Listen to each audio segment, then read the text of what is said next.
for all of us. I think he's setting up some technology. If y'all know Terrell, he loves technology. Yeah. He's all about the Instagram, Facebook, Twitter. Do you Snapchat? All right, here you go.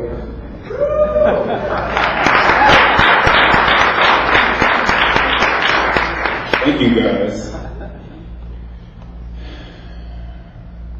Take a moment and pray for me.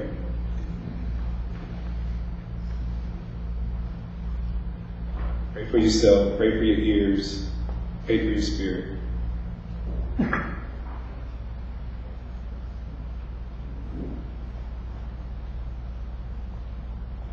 Allow that to slide into worship as you're so grateful to this amazing God.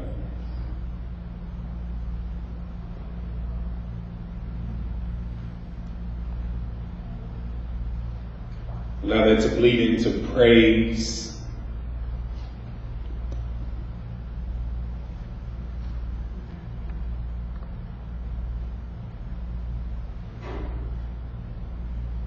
Can we collectively pray the Lord's Prayer, the disciples' prayer? Our Father, who art in heaven, hallowed be thy name. Thy kingdom come, thy will be done, on earth as it is in heaven. Give us this day our daily bread, and forgive us our debts, as we forgive our debtors. Lead us not into temptation, but deliver us from evil, for thine is the kingdom and the power and the glory forever.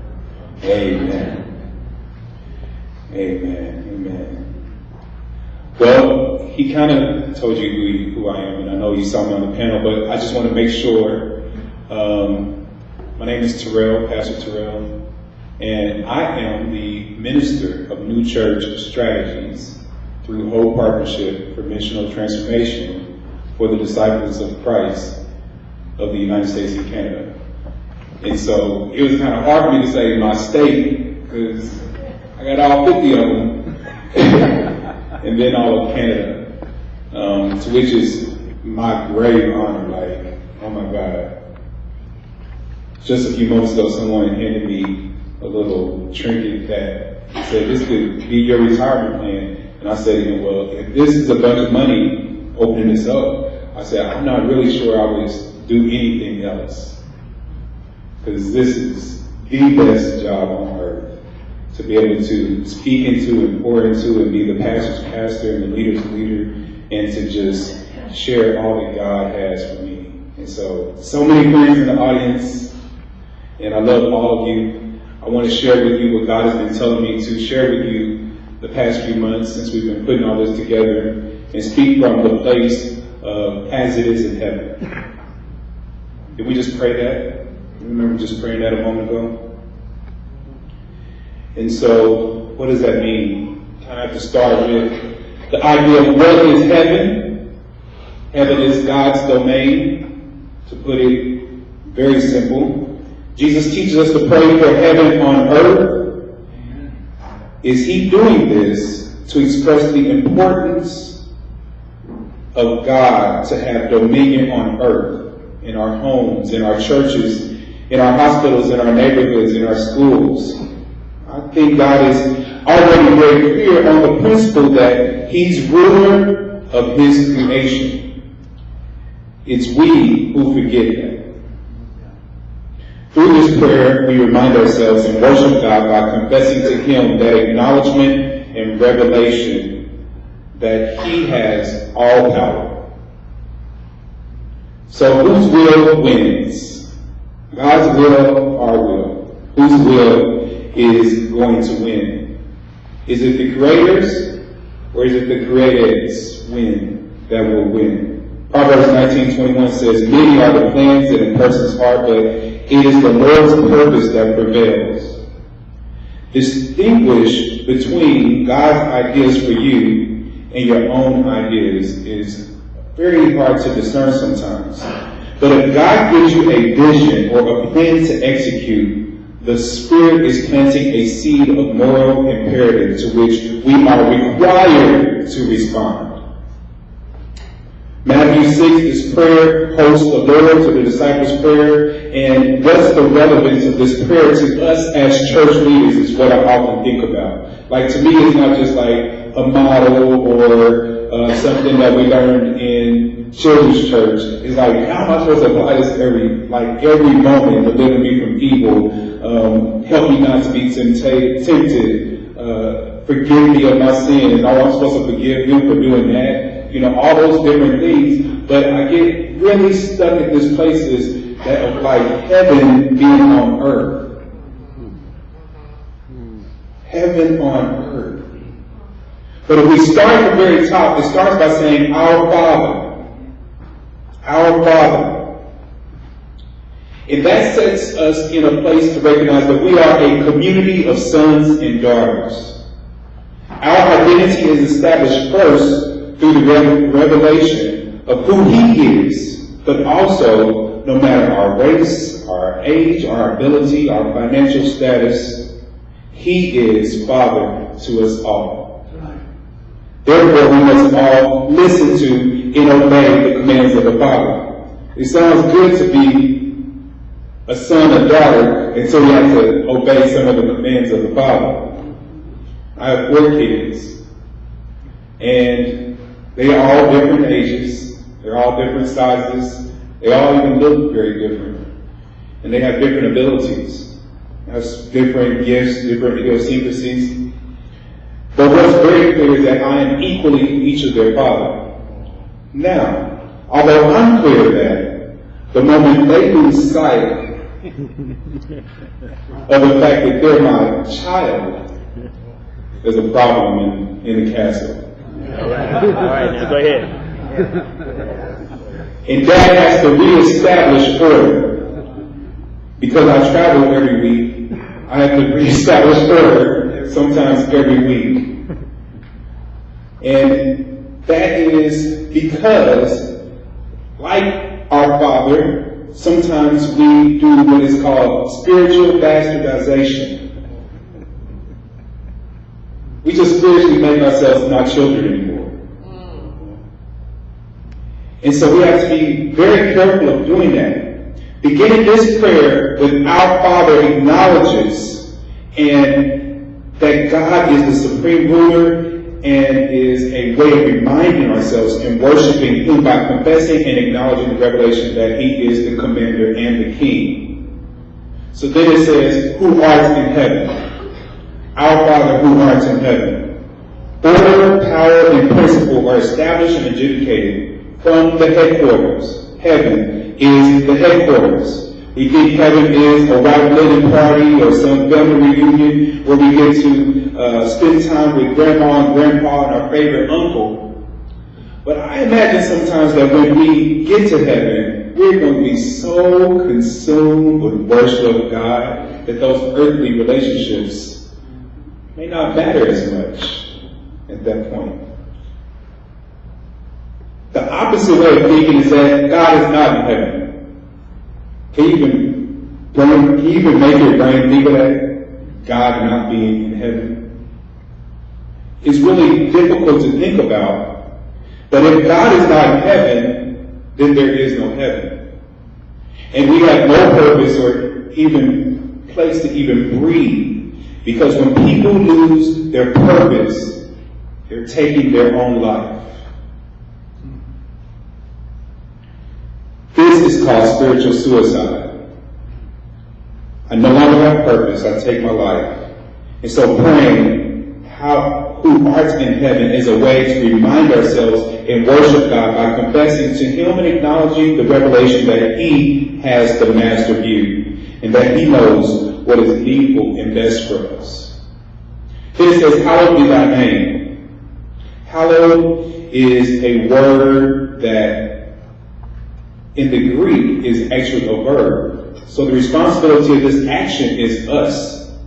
We think about His name being something, but hallowed is actually a verb. This is an instruction that we are to hallow His name. We are the ones that need to make him holy. We are the ones that must make him pure, must make his name sanctified and set apart. When God's name is not sanctified and is not consecrated, it is not highly venerated, it is not set apart as holy, then we open the portal to the dimension of the dispensation of the Antichrist. And who is the Antichrist in this case? You are. As church leaders, if we do not hallow his name, we will start to put our name on the same level as God's name. We put our church's name on the same level as God's name. And the shortest, most damaging word in the vocabulary is I. The second horrible word in the English vocabulary is mine. We have to be careful about cussing at God. When do we cuss at God? When we say, that's my church, or I'm the pastor. We have to always keep ourselves in perspective lest we fall to idolatry. Praying, hallowed be thy name, is a way to remind ourselves and worship God by confessing to him the acknowledgement and revelation that he and he alone is holy. Next, the prayer says, thy kingdom come. God's kingdom must come. Light must come. Otherwise, we are ruled by the kingdom of darkness. In Genesis 1:2, it says, darkness was in the beginning, and then God created light. In John 8:12, Jesus applies the title to himself by debating with the Jews and states, he says, I am the light of the world. Whoever follows me will never walk in darkness, but will have the light of life. Jesus also uses terms to refer to his disciples in Matthew 5:14, where he says, you are the light of the world, a city on a hill that cannot be hidden. So if God's kingdom does not come, there's nothing but darkness. If you need proof, turn on the news.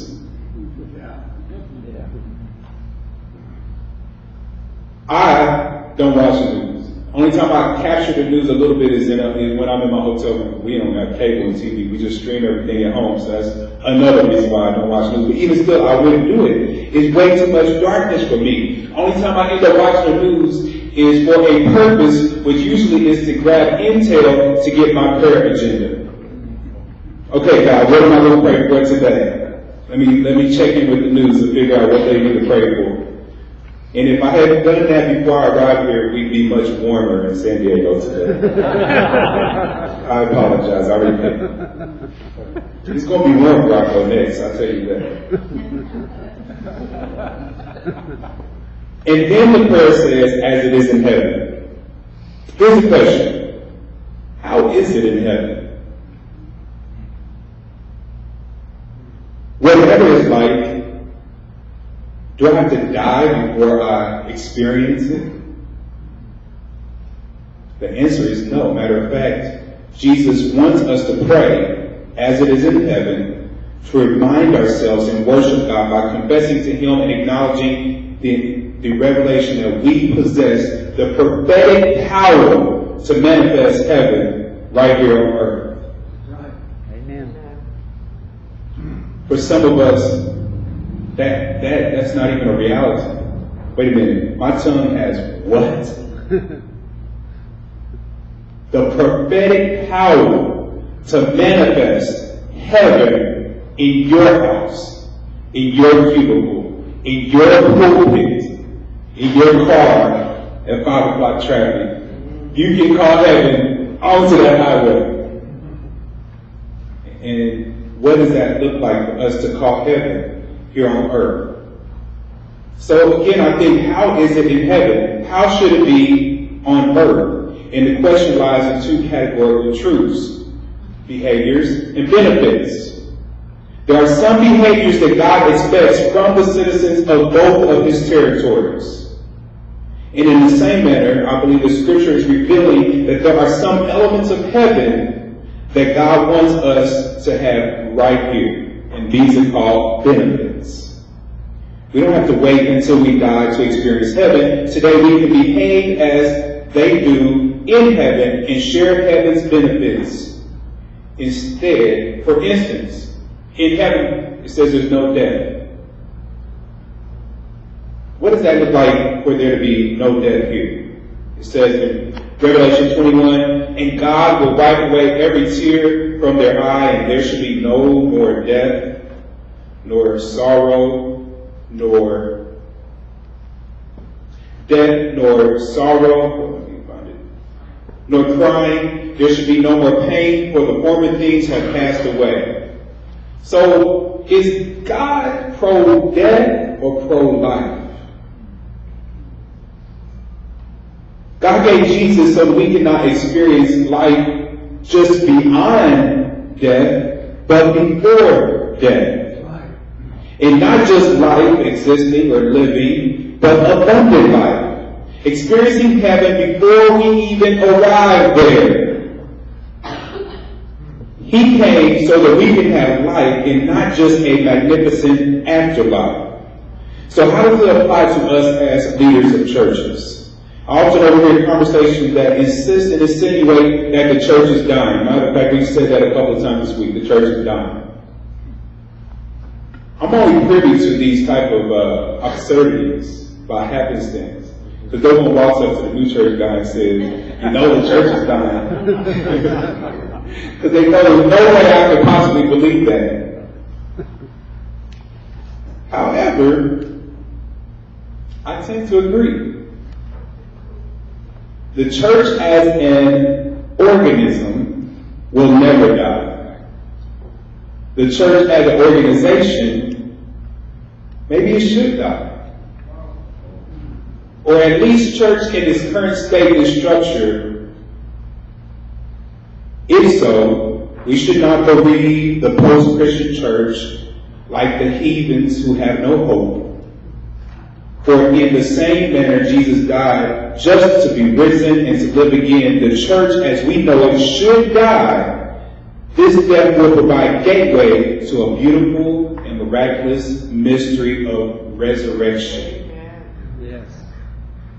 So as church leaders, we are vessels to establish heaven on earth. In heaven there's no death, so death here is not the end, but an opportunity for resurrection. After all, that's why we are at Revive. Can you put Revive back up there? Great. That's why we're here, right? We're at Revive Conference. So the thing is, you don't revive things that are living. All right now. So just by coming to the Revive Conference, we've decided something died.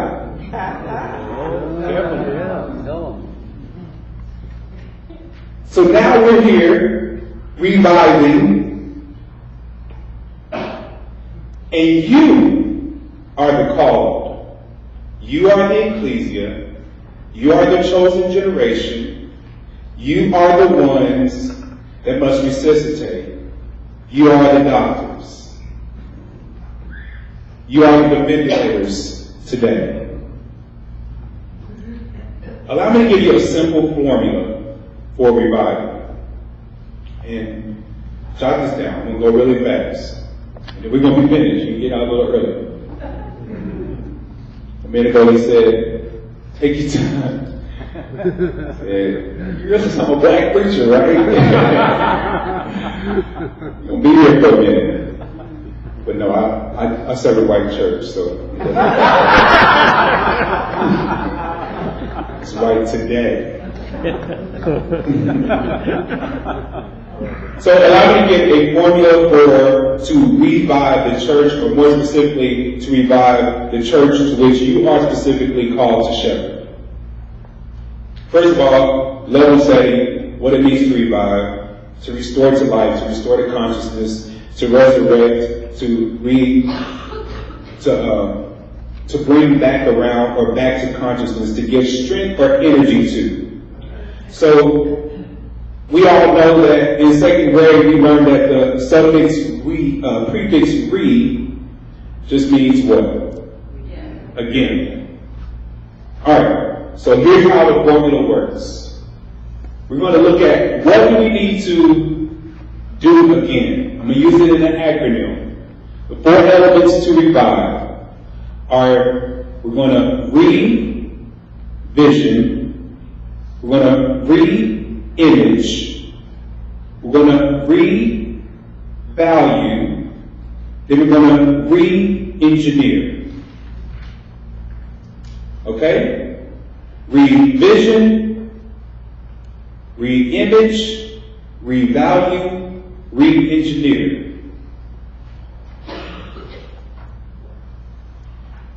And Andy Stanley wrote a book a long time ago called Visioneering that I really love. There's a few thoughts in there that really kind of help along with this. So what does it mean to revision? It means to see again.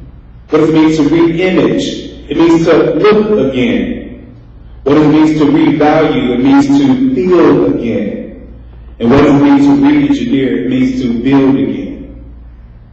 And in building again, there's 3 E's within itself. It means to evaluate, engineer, and then execute. So I want to unpack this for you, and then we'll move forward. Revision, see again. You will know what God has put in your heart.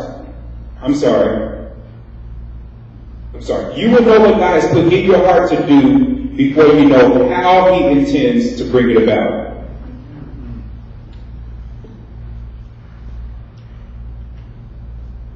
Many visions die between what and how.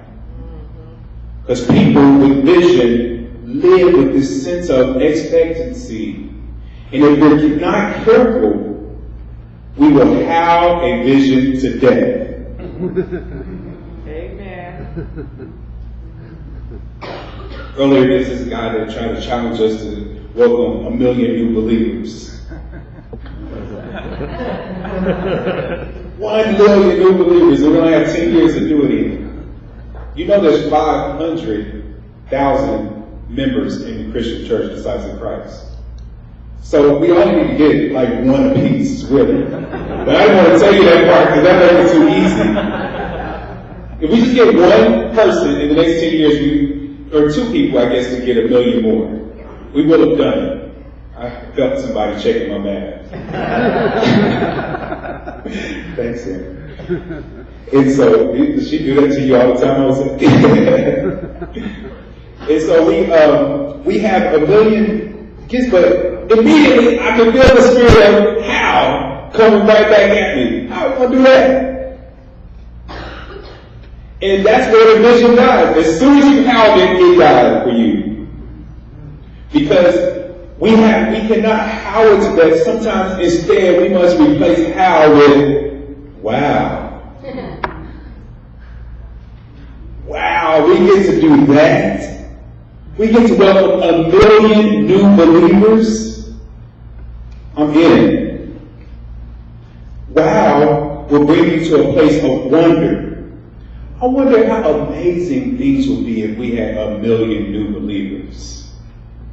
I wonder how amazing our neighborhoods would be if we welcomed 1 million new believers. I wonder how empty our hospitals would be if we had 1 million new believers. I wonder how few senseless deaths there would be if we had 1 million new believers. Just on and on with the wonderment of what life could be like if there were more, if there were this vision that came into play. So for some, this may be a time to return to a vision that miscarried or prematurely died because of distraction, burnout, money, or any number of things. But if it's God's will, it's God's bill. He will take care of it.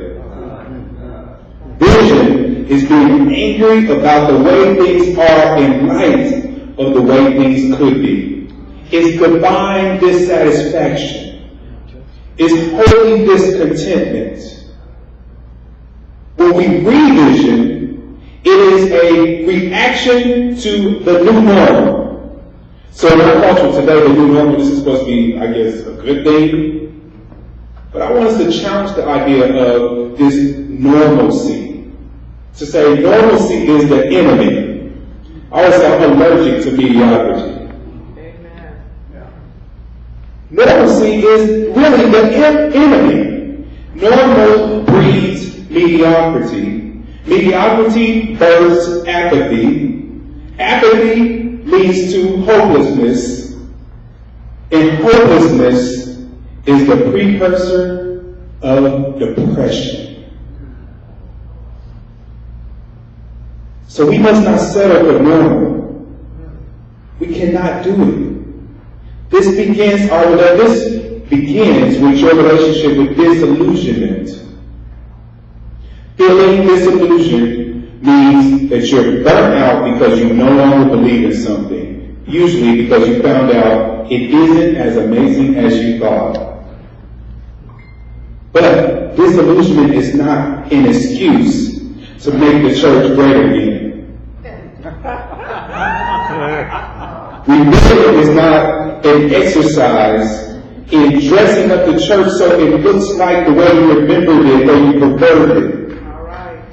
It's a returning of the church is not a returning of the church to your childhood memory. It's about letting go of the deferred dream to live into a new, fresh reality and fall in love all over again. If anybody's ever been close to marriage, you know you gotta do that daily. Like, I gotta fall in love with you every day. Otherwise,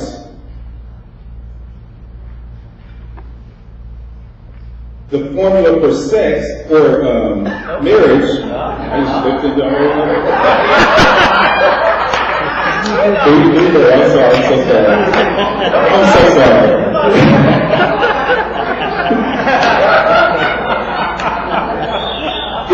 Okay. We're people of grace. We are people of grace. It's okay, go on. Okay, so what I was about to say was, who's ever been in a substantial romantic relationship knows the formula for success.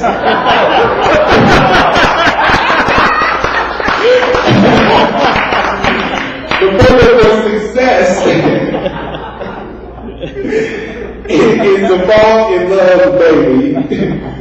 Wishing she still had her body from college, that ain't gonna do it. Wishing that he was still as adventurous as he was in his 20s, that ain't gonna do it. Because that just leads to disappointment and dissatisfaction and distraction and starts looking for love in other places.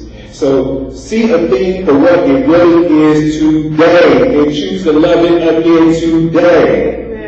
Amen. And so we can apply this to the church. We say to the church, this week going to church today, you sexy. I love you today, church. Not riding on this yesterday's church.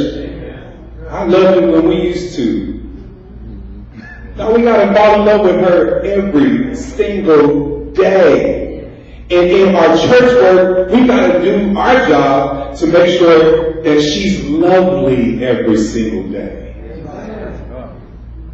Because that's why the Exodus is happening. People are looking like, yeah, I'll pass.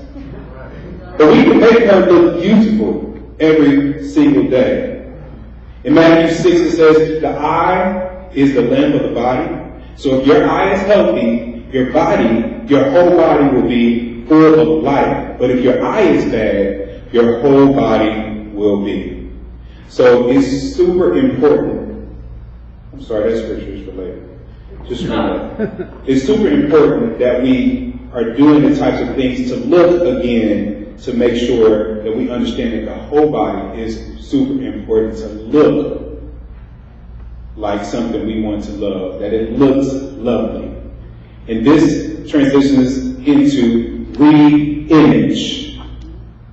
First, in the Revive, we re-vision. Now we re-image. It means to look again. A new vision needs a new look. A change in brand and identity is the next step. So how do we get to a place where we lose our identity? We talked about that a little earlier, like what is disciples? How did that happen when we just lost our identity? Success does that to you. All right. Success has a way of weaning us off of dependency on God. Our identity only has relevance in Christ. So we must re-identify and regain perspective. Your brand is like a wardrobe change, or your wardrobe changes. You need to be honest about whose attention you're trying to get when you wear certain things.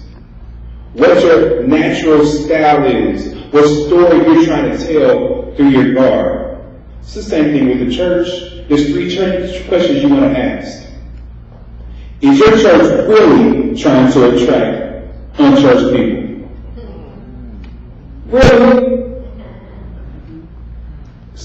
Drive up to your church and say, just in this experience in this parking lot, am I trying to attract unchurched people? Now, when I walk up to this door, is there anything about this that attracts unchurched people? And when I go in and I experience this usher, is there anything about him or her that's telling me I want to attract unchurched people? Scrutinize yourself like that. And so we have to ask ourselves these questions when we are planning to re-image ourselves. Are you really trying to be multi-ethnic? Really? Are you really trying to be multi-ethnic? Are you really trying to be anti-racist? Are you really trying to reconcile? Yeah. Really? I like trying to try. Are you really trying to be a powerful voice in social justice? Are you really trying that?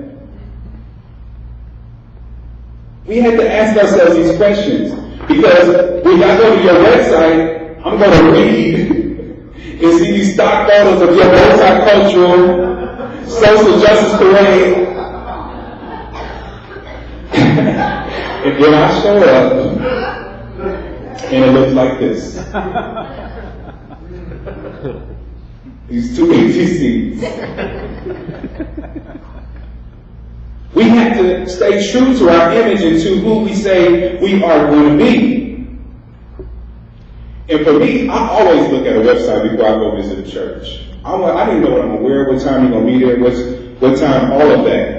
If you're going to be able to take care of the kids, all of that is super important to me. But somewhere along the line, the church has lost focus of the vision, or the vision changed and we forgot to inform ourselves. When you update your vision, you're updating the corresponding image as well. So in Colossians 3, it says, do not lie to each other, since you have taken off your old self with its practices and have put on a new self, which is being renewed in knowledge and in the image of its creator. Here, there is no Gentile or Jew or circumcised or uncircumcised or barbarian or Scythian, slave or free, but Christ is all and is in all. So to accomplish this important thing, we must learn to say no to some good things every now and again. Being with my church friends might need to be compromised. Our innate desire for approval, credit, attention, and glory is a thing that sometimes causes us, many well visionaries, to hijack God's vision for their own selfish end. And this is a sin. And when this happens, we need to re-identify. First, we need to repent. Then we need to re-identify. First, there is the revision. Then the re-identity or the re-image. Then it is the revalue. It means to feel again. So as a leader, you must be willing to do the right thing even if it jeopardizes your vision. Ask yourself, is my ultimate allegiance to God or is it to my vision? You know that one you got in the middle of the night, you wrote it on your mirror, and you recite it every morning? Got it, nowhere in it for real, but it sounds very good. Oxymoronically, don't be so blinded by vision that you cannot see your values. Be rooted in a desire to please God rather than man. Develop character, not just leadership abilities. People of character do the right thing when doing the right thing even delays or dismantles their vision. Because integrity and vision and image will prioritize your values. This is heart replacement surgery. Revaluing is. If your heart is too broken or too empty or too contaminated, pray that God just gives you a new one. I need a clean heart. This one, let's get this one out. Let's put in a brand new clean heart. Because your deepest values are seated in your heart, not in your head.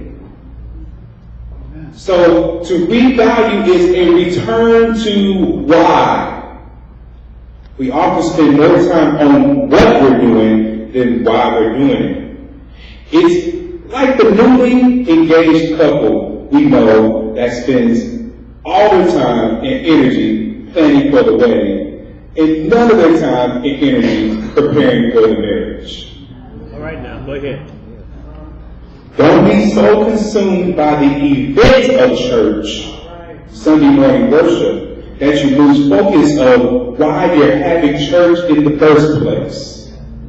Check your vision and your image against your purpose. Integrity in ministry is when your values and your vision match your visual. Integrity in ministry is when your values and your vision match your visual. So in Matthew 6 he says, no one can serve two masters. Either you will hate one and love the other, or you will be devoted to one and despise the other. He says you cannot. So maintaining a vision requires adherence to a set of core beliefs and behaviors. The last one, re-engineering. So we start by revisioning, then we go into re-imaging, then we move to a revaluing, and lastly we re-engineer. Leaders must challenge the process because systems unconsciously conspire to maintain the status quo. Systems unconsciously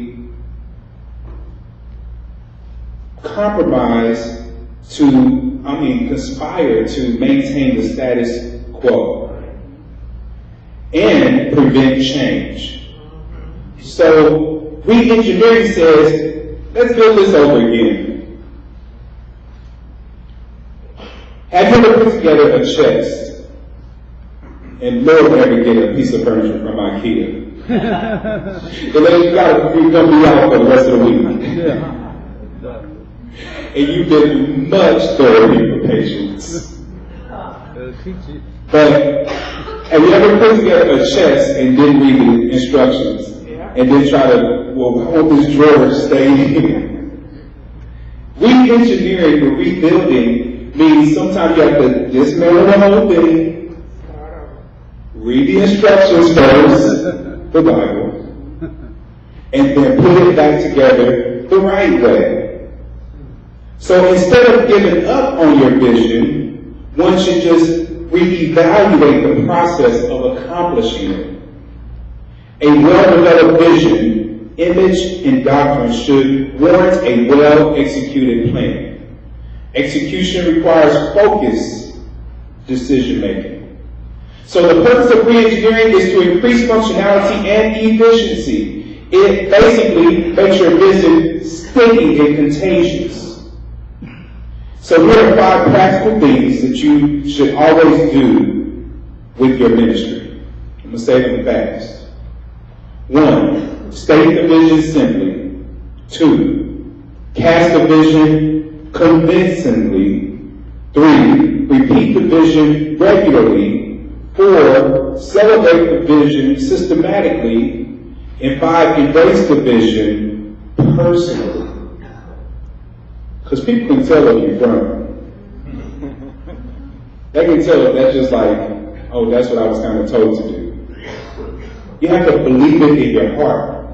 And in order to re-engineer, you must learn the difference between leading and management and a future change and maintenance. So many times people accomplish a task and then they're finished. That's what my fear is with the 2020 vision. Look, we hit 1,000, we're done. Oh, we're going to be really messed up if that's done. 1,000 is done. We have to continue to do the work and look at a vision or the ultimate goal to figure out what do we need to execute in order to maintain this thing. So the thing I love about the mission gathering movement is Rich here, because otherwise I'm going to say all this for naught. Okay, very good. The thing I love about this is that it is actually a movement. It's a group of goals. That's what I see. I don't see a gang just get together and do whatever. I see goals, a group of goals who are bound together by a common goal.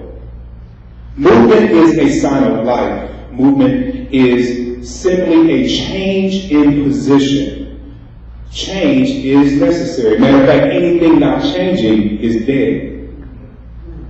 This weekend marks a rededication to change, a commitment to abandon complacency, a moment to memorialize our museums in stagnation and to revitalize the beauty and the glory of the church. So don't join the movement, be the movement. God is calling you to go. And so why did God choose you?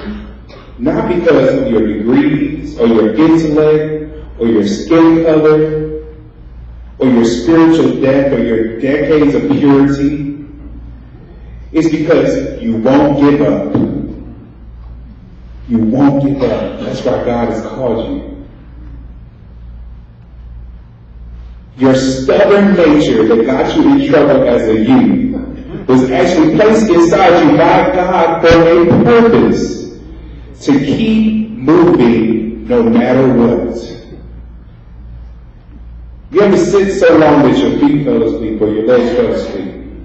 It kind of makes it hard to walk or to move when that takes place. You have to kind of rub and massage them back into life. And if there isn't, and if this is a depiction of the church, I'm wondering if we have fallen asleep. If we've been sitting so long, stagnant, that now we don't really know how to move right.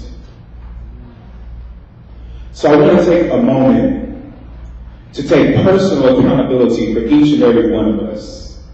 So now we're not looking at the people before us. We're not blaming the previous regional minister. We're not blaming the old regalia. We're not upset with the pastor that left.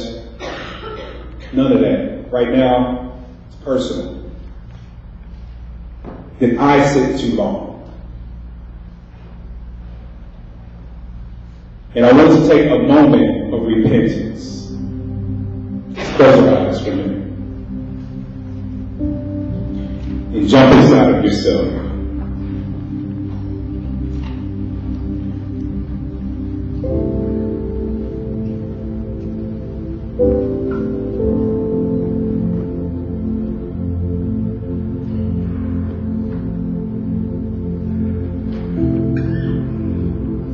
Not a period of condemnation. It's a period of review so that we can repent. We can turn in the other direction.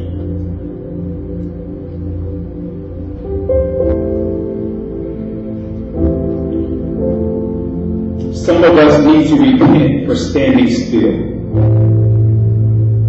God, I'm sorry I stood still. I'm sorry I didn't speak up. I'm sorry I didn't stand up when you told me to.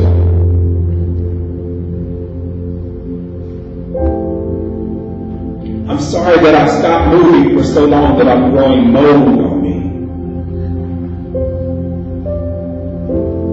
I'm sorry I've let this thing go on so long that now I'm sprouting fungus.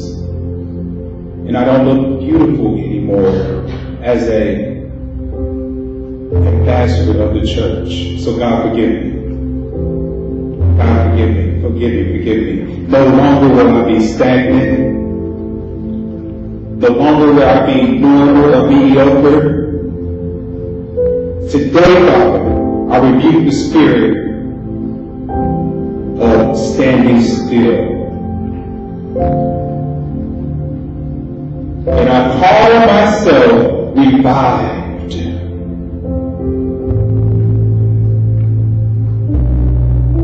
I call this church revived.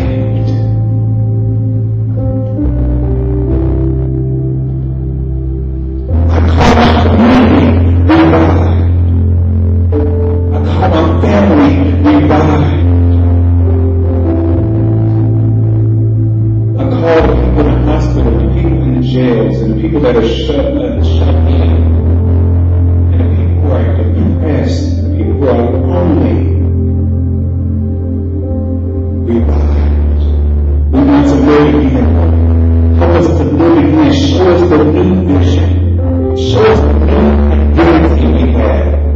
Help us to be a man in the our values. Help us to live again.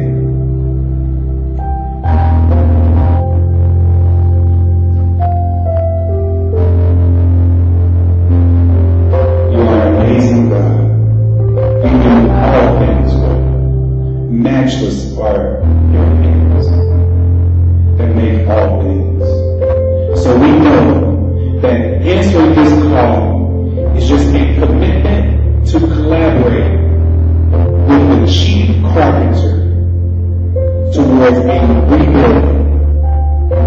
We tear down the table as we always have known it, and invite people to come and partner with you to rebuild a brand new, beautiful, glorious table that represents your church.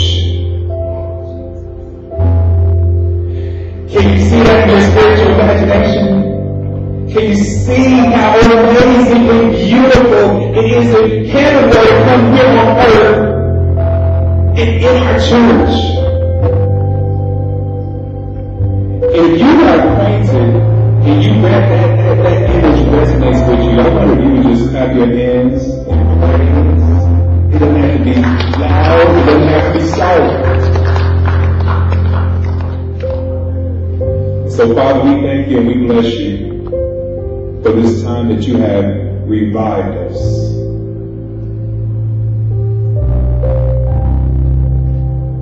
Now breathe.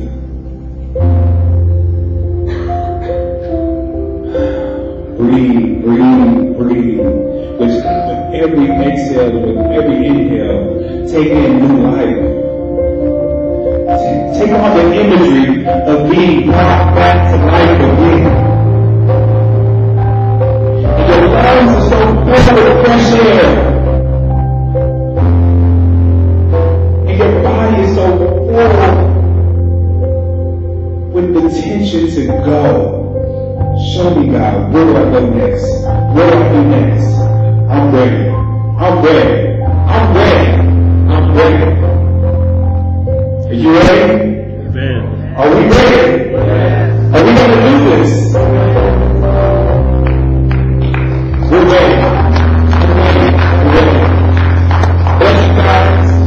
Thank you so much for this opportunity to speak into your spirits. If you would email me your number, not your phone number, you email me your portion of the 1 million. I'd appreciate that. That's going to help you commit to this. Because I'll have the email be like, so in a decade, I'll be like, remember when you said, you showed that email and you was like, you was going to have 58? Where you at, bro? But we don't like to hold each other accountable here. But I'm going to do it. Because I ain't scared. I'm an apostle. I ain't scared of their faces. And so if you would shoot me an email and say, this is my number, this is how much I'm committed to, of a new believer out of 1 million over the next 2 years, I would be so appreciative. I love you. I love you. I love you. I love you. I love you. I love you guys so much. Thank you so much.